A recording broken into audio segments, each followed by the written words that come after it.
So hello guys, good evening. ही माझी आजची संध्याकाळ आहे, कारण सकाळपासून आपली तब्येत थोडी बरी नव्हती. सो मी औषधावर होती आणि आत्ता पण आहे औषधावर. सो येस, थोडी सर्दी वगैरे झाली आहे, आवाजावरून तुम्हाला वाटत असेल.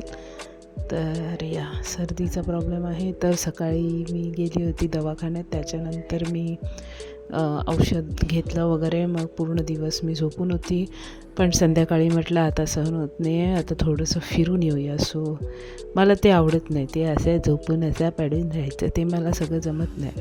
सो म्हटलं आज जाऊया, काहीतरी डोंबिवलीचं जरा बघून येऊया. सो हे डोंबिवलीचं मार्केट तुम्हाला इथे दाखवते मी. हे जे आहे आमचं डोंबिवलीचं मार्केट आहे आणि तुम्ही बघू शकता की कशी गर्दी असते. इथून जातानासुद्धा मी रिक्षाने जेव्हा गेली ना, अक्षरशः एवढं खोदलेलं होतं, सगळीकडे खड्डे होते. तिथून त्या रिक्षावाल्यांनी मला कसं काढलं आहे ते मलाच माहिती आहे. सो ट्रॅफिक होतं त्याच्यामध्ये. त्यानंतर डोंबिवलीला पोचली, त्याच्यानंतर सगळीकडे खोदलेलं आहे, सगळीकडे खड्डे आहे. पण ते आपले गाडीवाले बघा, त्यांचा कॉन्फिडन्स बघा, ते लोक काय गाड्या हलवत नाही आणि काय नाही. खोदून घ्या, खालून खोदून घ्या, आम्ही तिथून गाड्या लावणार. त्याच्या आजूला लावणार नाही तर बाजूला लावणार, पण लावणार. तुम्ही बघू शकता इकडे खोदलेलं आहे आणि त्याच्यावरती बसून तो माणूस मस्तपैकी त्यांनी त्याचा धंदा करतो आहे. म्हणजे this is how it is. तुम कुछ भी करो, मेरा बिजनेस आहे, this is business, I will do business. तर तसं आहे ते.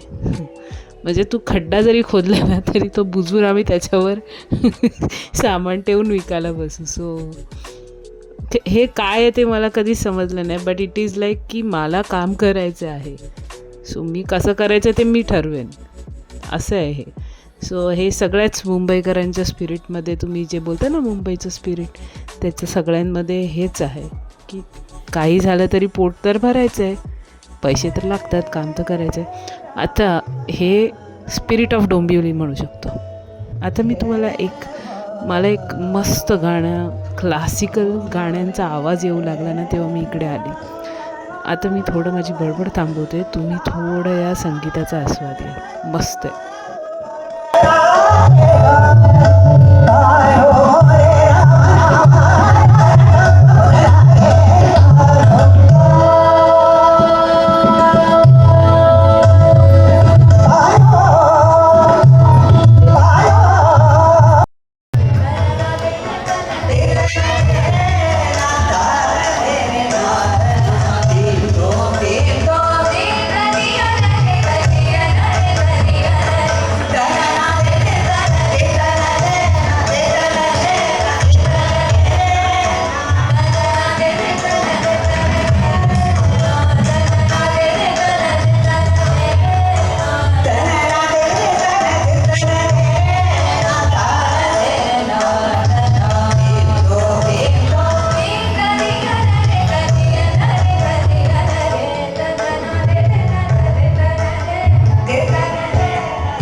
उगाच नाही डोंबिवलीमधून एवढे सगळे कलाकार निघत.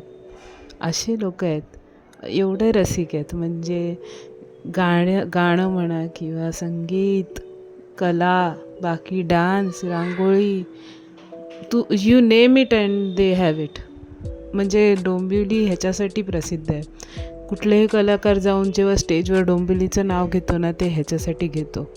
हे वारंवार सगळीकडे होत नाही, पण डोंबिवलीत होतं.